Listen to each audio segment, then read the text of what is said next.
আউযু বিল্লাহি মিনাশ শাইতানির রাজিম। বিসমিল্লাহির রহমানির রহিম।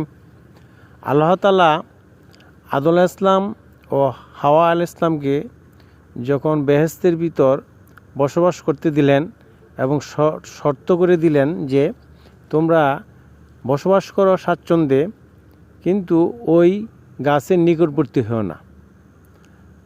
আর শয়তান কি করলো?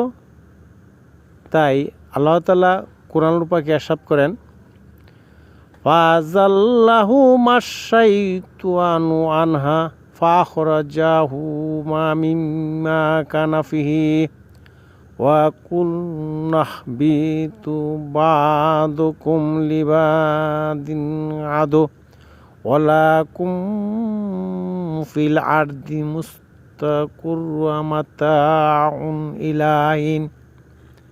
শয়তান তাদেরকে বেহেশতের ভিতর বিচ্যুত করল, যেখানে সুখ স্বাচ্ছন্দ্যে ছিল সেখান থেকে বের করে দিল। আর আল্লাহ তাআলা বললেন, তোমরা নেমে পড়ো একে অপরজনের শত্রু, আর পৃথিবীতে তোমাদের জন্যে নির্দিষ্ট সময় পর্যন্ত তোমাদের বসবাস ও ভোগ উপকরণ রয়েছে।